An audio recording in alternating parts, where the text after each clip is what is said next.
Et on les retrouve face à face, Jean-Marc Daniel, Nicolas Dose, avec on a l'impression qu'il s'est passé beaucoup de choses. Des années où on travaille sur le sujet, la Chine, l'Union européenne, sur ce fameux traité des investissements. Et là, ça pourrait, il pourrait y avoir une issue à la fin de la semaine. C'est l'objectif d'Angela Merkel, ça marquerait sa présidence de l'Union européenne, ça veut dire qu'il reste 3 jours. On n'a pas du tout les détails précis de ce qu'il pourrait y avoir dans cet accord qui vise tout simplement à sécuriser les investissements européens en Chine et les investissements chinois en Europe. Alors il y a quand même 3 éléments qui semblent se dessiner. D'abord des garanties pour les entreprises européennes contre les obligations de transférer de la propriété intellectuelle et de la technologie. Et puis aussi des garanties apportées par les Chinois sur la transparence vis-à-vis des subventions que le gouvernement accorde aux entreprises publiques chinoises. On parle également de concessions importantes que les Chinois auraient acceptées sur l'accès au marché chinois, sur la préservation de la propriété intellectuelle et le développement durable. Et puis l'élément qui visiblement aurait permis de débloquer les choses en cette fin d'année 2020, c'est que la Chine s'engagerait à signer 2 conventions de l'Organisation internationale du travail sur le travail forcé. C'était une demande très pressante des Français notamment. Alors on pense à toute la minorité musulmane ouïghour de l'Est du pays, dont une partie, c'est pas très officiel, mais enfin une partie, 1 million serait quand même dans des camps de rééducation et quelques 570 000 seraient contraints à des travaux forcés pour le ramassage du coton.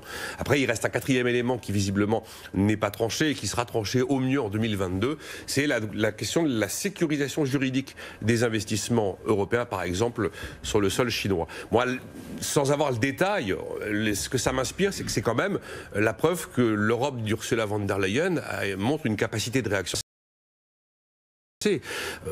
On peut être pour ou contre ou avoir des éléments de pondération, mais enfin, on réussit à arracher un accord sur le Brexit en préservant l'unité continentale des Européens.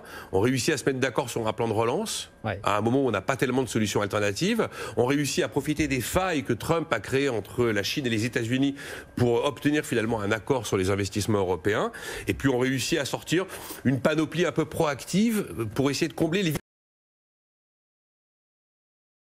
Tout ça sous une présidence de l'Union européenne qui est récente, de la Commission, et qui est pilotée par Madame von der Leyen. C'est pas si mal pour une fois ce que fait l'Europe. Pas si mal. Jean-Marc, est-ce que vous dites qu'on est en train de mater la Chine serait un bien gros mot, mais de s'affirmer, de s'émanciper, se déniaiser en quelque sorte? Non, je crois qu'il ne faut pas se faire d'illusions. On n'empêchera pas les Chinois de persécuter,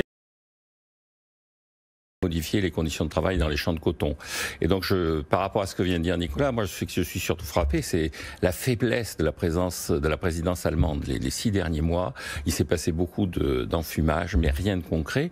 La présidence croate des 6 mois précédents avait été beaucoup plus efficace. Et donc, je pense qu'au niveau européen, il y a vraiment un manque des grands pays et une espèce de relais qui est en train de se faire au travers des pays moyens, comme donc la Croatie, qui est un nouvel adhérent, avec une forme d'enthousiasme des nouveaux convertis. Sur le fond, je pense que l'enjeu, il ne faut pas se tromper d'enjeu. La Chine est plutôt en situation d'être en déficit de sa balance des paiements courants. Si on prend les chiffres de 2019, la zone euro, c'est un excédent extérieur de 320 milliards de dollars. Le deuxième excédent, c'est le premier excédent au monde. Le deuxième excédent, c'est le Japon, 225 milliards de dollars. Donc l'épargne à placer, elle est là.